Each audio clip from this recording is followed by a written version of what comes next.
Donc on va créer une base de données bien sûr sur MySQL. Donc créer une base de données, donc produit avec SDB. Créer. Donc dans cette nouvelle base de données, d'accord, on va créer une table. On va l'appeler produit. Avec combien de colonnes? On va dire, on va faire ID produit, libellé, prix et quantité en stock et image. Donc il y aura 5.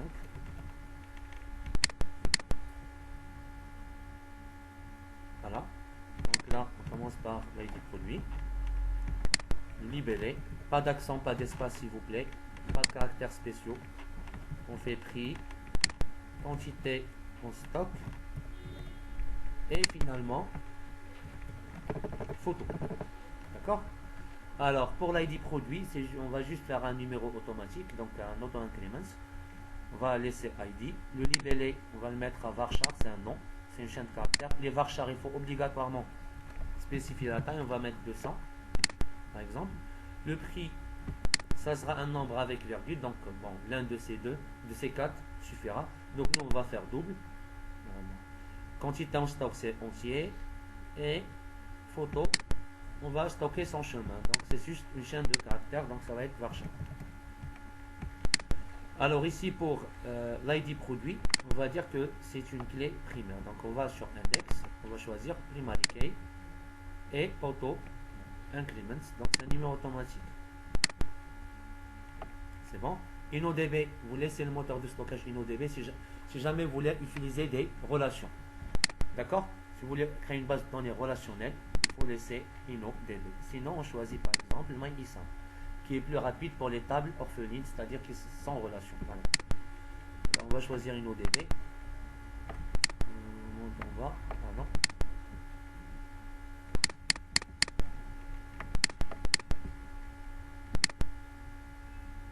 C'est bon, on clique sur sauvegarder. C'est bon, notre table a été bien créée. On peut cliquer ici sur, voilà, structure. Il va nous afficher quoi? L'ID, libellé, etc. Tout est bien. Ça, c'est auto-increment, c'est bien la clé primaire. Vous pouvez ajouter d'autres colonnes si vous voulez par la suite. En cliquant sur structure, voilà, on peut avoir ce menu, donc ajouter un, oui, etc. C'est bon? Voilà. Juste pour la photo, je vais le modifier. Je vais faire de sorte qu'elle prenne une valeur par défaut. Donc je vais faire tel que défini. Alors par défaut, c'est-à-dire si jamais je ne saisis pas la valeur, ça sera automatiquement image, excusez-moi, image slash. Voilà. C'est bon. Donc, ça c'est juste pour faire une valeur par défaut. C'est bon? Alors par la suite, revenons à la base de données, on peut par la suite créer un utilisateur pour cette base de données. D'accord?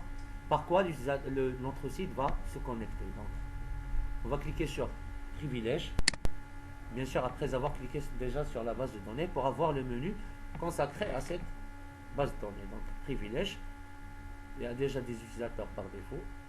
On clique sur ajouter un utilisateur. Je vais l'appeler par exemple test. Client, c'est localhost. Le mot de passe, donc je vais définir, je vais l'appeler par exemple test. Voilà, pour pouvoir accéder à la base de données locale. On ne va pas lui demander de créer un mot de passe aléatoire. Et juste après, on clique sur ajouter l'utilisateur. Donc l'utilisateur est bien ajouté. Entre parenthèses, MySQL vous donne automatiquement aussi le code SQL, c'est-à-dire en langage SQL, si jamais vous l'utilisez, bien sûr, dans votre site. C'est bon, après avoir créé la base de données, revenons ici, donc on va connecter notre site avec la base de données. Donc, pour cette raison, donc on va aller vers base de données ou bien fenêtre base de données. On va cliquer sur ajouter connexion MySQL. Donc on va appeler cette connexion par exemple CNX. Là le serveur où se trouve la base de données c'est bien le localhost. L'utilisateur c'est test. Son mot de passe c'est test. Sélectionné. Voilà, il nous a donné directement notre base de données. On clique sur tester bien sûr pour tester est-ce que la connexion a été bien faite. Bien sûr qu'elle a été bien faite. Donc ok, c'est bon. On va vérifier encore. Donc, il va bien détecter, voilà, il a bien détecté notre table. Voilà. C'est bon? Voilà. Maintenant, en utilisant l'assistant, bien sûr, on va créer automatiquement un formulaire avec le code qu'il faut en PHP. Donc, pour cette raison, on va faire insertion, objet de données, donc pour faire des interactions ou bien envoyer des requêtes à la base de données, insérer un enregistrement. La deuxième option, ça veut dire si jamais vous avez déjà créé votre formulaire statique et vous voulez ajouter du code PHP qui va permettre de faire l'insertion en MySQL. Ou bien, vous souhaitez à ce que Dreamweaver vous crée le formulaire et le PHP et le tout. Donc, vous cliquez sur assistant de formulaire, mais c'est un formulaire basique, à modifier plus tard.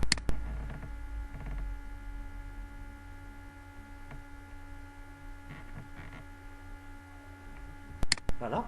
Donc ici, connexion CC1X, la seule connexion qu'on a. On a une seule table déjà dans cette connexion. Après l'insertion, c'est-à-dire une fois qu'on clique sur ajouter le produit, où est-ce que c'est quelle page que vous voulez afficher par la suite.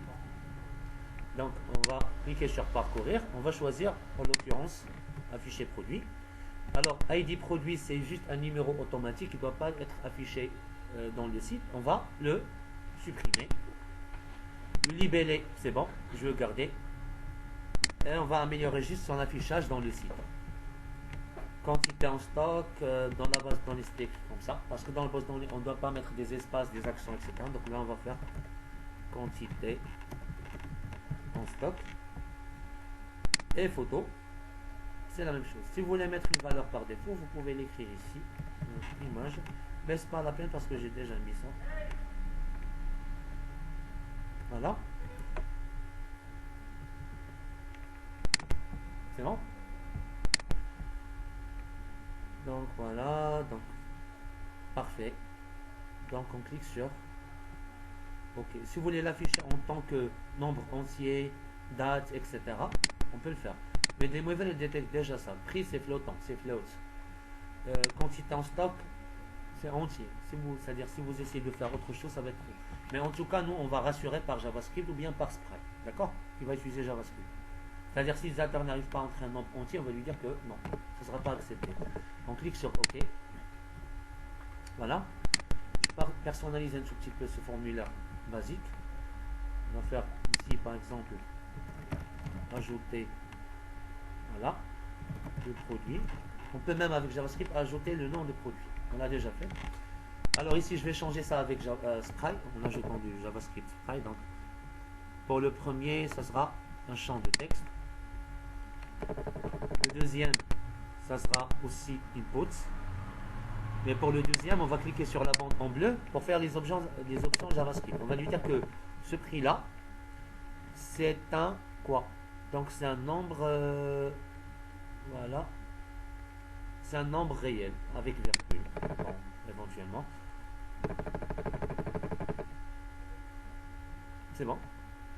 Alors si jamais l'utilisateur écrit autre chose, on va lui dire quoi? Qui non valide, ou bien ce n'est pas un nombre. Alors, concernant la quantité, on va encore cliquer sur Input, ça. On va cliquer sur cette bande en bleu. On va lui dire que ce type-là, c'est un nombre entier. À part les nombres entiers, on ne l'accepte pas.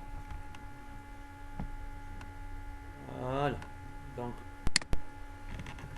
on va lui dire que ça, c'est, voilà, par exemple, quantité non valide. Et ça, c'est bon, on va laisser. C'est bon. Je fais CTRL S pour sauvegarder. Dreamweaver m'a créé déjà les fichiers JavaScript et CSS. Voilà pour ça. Donc, ok, c'est bon. D'accord. Alors par la suite, on va comprendre bien sûr en théorie, voilà, pourquoi Dreamweaver il a ajouté tout ce code là. D'accord. On va voir ça. C'est bon. Maintenant, sur afficher produit. Alors sur afficher produit, qu'est-ce qu'on va faire? On va afficher les produits qui ont été déjà ajoutés à la base de données. Alors dans afficher produit par exemple, juste à titre d'exemple, on va créer un... Bon, vous pouvez faire des divs, du CSS, tout ce que vous voulez. On l'a déjà fait. Moi, juste à titre d'exemple, on va utiliser juste un simple tableau, d'accord? Alors je fais insertion, tableau. Alors nombre de lignes, on met toujours 2. Le colonne, par exemple, on va mettre 4. D'accord? La largeur du tableau, je vais la fixer par exemple à 600 pixels. Voilà, ce qui est en haut, ce sera en gras. D'accord? Et là, la légende, c'est-à-dire le titre du tableau, on va écrire par exemple liste des produits. C'est bon? Voilà, on clique sur ajouter. Donc, Dreamweaver, il nous a créé automatiquement ça. C'est bon?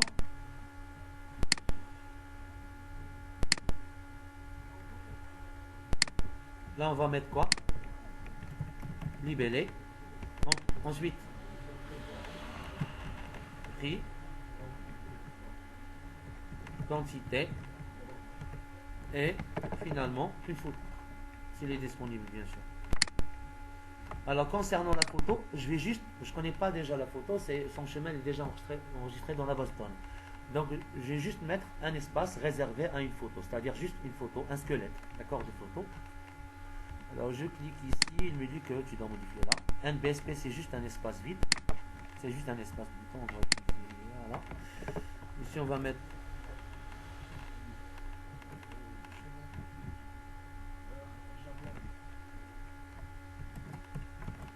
voilà. Là je vais mettre, excusez-moi, donc je vais mettre IMG SRC et je vais laisser SRC vide. C'est bon? Donc là, il nous a créé quoi? Voilà, un espace réservé à une photo. Vous pouvez bien sûr redimensionner, on préfère faire ça avec CSS. C'est bon? Voilà.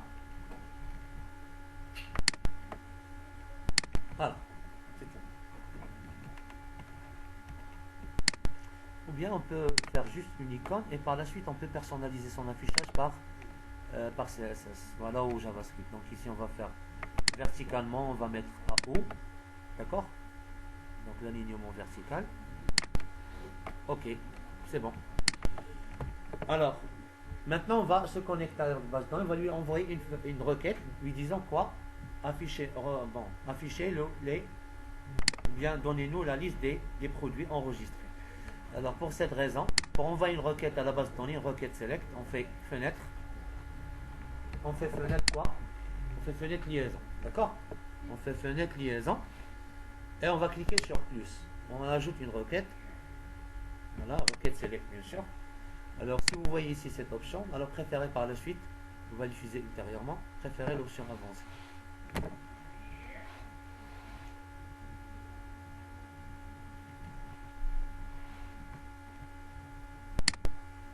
On clique sur avancer. Alors là, on va l'appeler, la requête, on va l'appeler, c'est une requête nommée, donc on va l'appeler liste. C'est bon? Liste produit. Ça marche? Alors select étoile from produit. Order by. Par exemple, order by ID produit. Desk. C'est-à-dire du dernier vers le premier. On va tester ici, est-ce que ça marche? Voilà. Ça ne donne pas un message d'erreur, comme celui-là par exemple. Ça veut dire que c'est bon, notre requête elle est correcte. Là, elle va détecter une erreur. C'est bon? Donc, order by desk. Vous pouvez utiliser des alias comme vous voulez. Donc là, vous êtes libre à faire SQL que vous voulez. Donc la requête, peu importe est-ce qu'il contient une jointure ou autre. Voilà, tester. C'est bon, il n'a pas donné un message d'erreur. On clique sur OK. C'est bon. Alors par la suite, on a, voilà le résultat ici. Donc, je reprends ici le libellé, le prix. Là, il affiche echo, row, c'est-à-dire liste des produits prix. Quantité en stock. Et le photo. Photo, normalement, c'est juste un chemin. Donc, où est-ce qu'on va mettre la photo? C'est là. Donc, on va cliquer sur SRC. Parce que ce qu'on a enregistré dans la base de données, c'est le chemin. Donc, on va cliquer là. On va vous donner un petit signe ici. Ça veut dire que cette photo, maintenant, elle est dorénavant, c'est une photo dynamique. Voilà. C'est bon?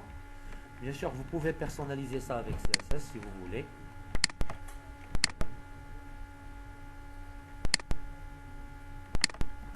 Alors, je vais juste rapidement ajouter CSS un background.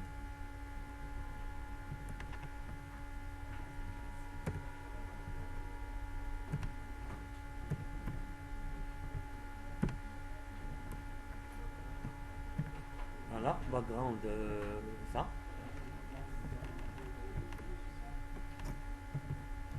Donc, on va mettre le background black.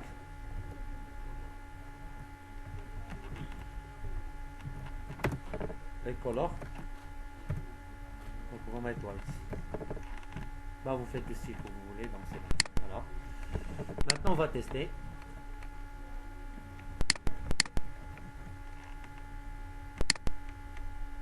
Donc, title, on va mettre un jour. Là, par exemple.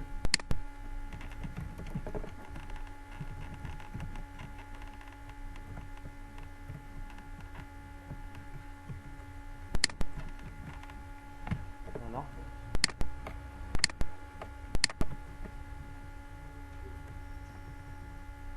C'est bon?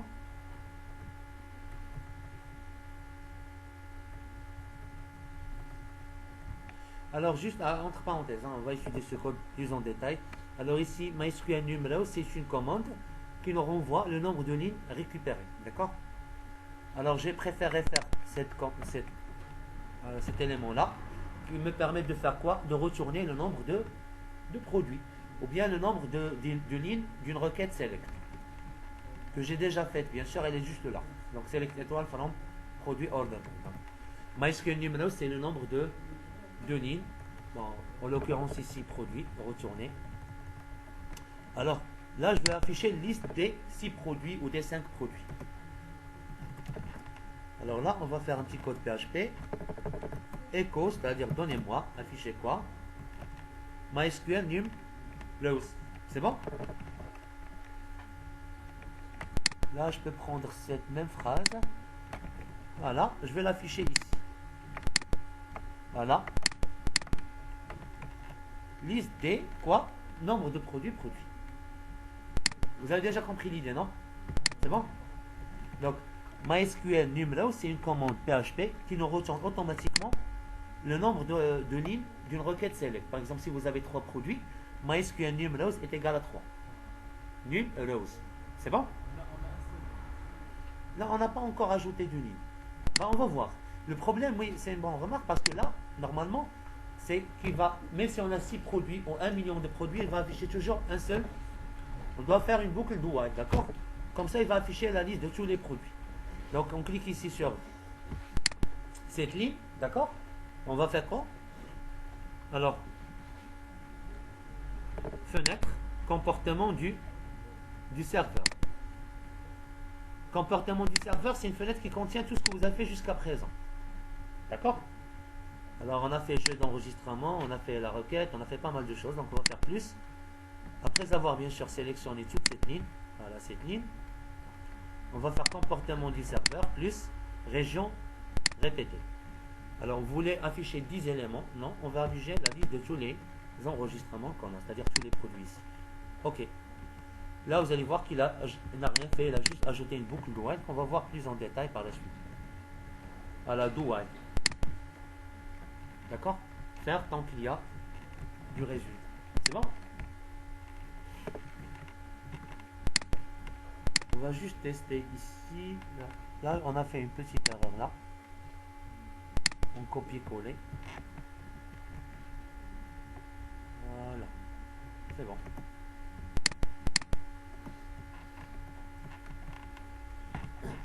On affiche maintenant ajouter produit pour pouvoir tester. Juste avant de faire ça, donc on va proposer juste une image ici. Vous avez des images là? D'accord, c'est pas grave. Donc, on va supposer qu'on a mis des images. Un petit problème. Donc, libellé, c'est, on va faire HP DV6. Bon, si vous cliquez bien sûr, valeur est requise, sont des champs obligatoires. Si vous faites autre chose qu'un nombre, il va vous dire que ce prix n'est pas valide. Par exemple, on va mettre 5600 dirhams. Quantité en stock, on va mettre 10. Si vous faites une erreur, il va vous dire que la quantité n'est pas valide. D'accord? On va mettre 100 par exemple. Alors photo, je vais l'appeler hpdv6.ping. Voilà, ajouter.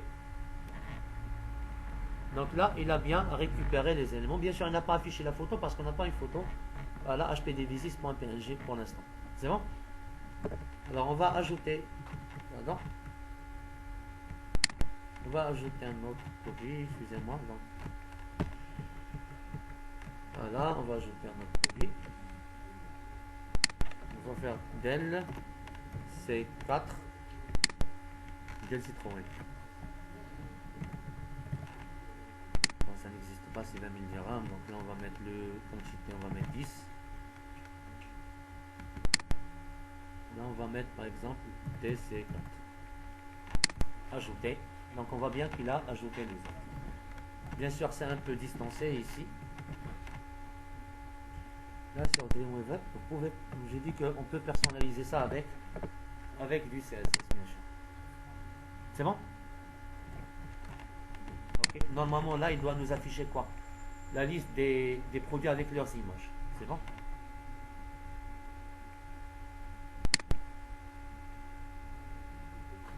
Juste avant de commencer. Non.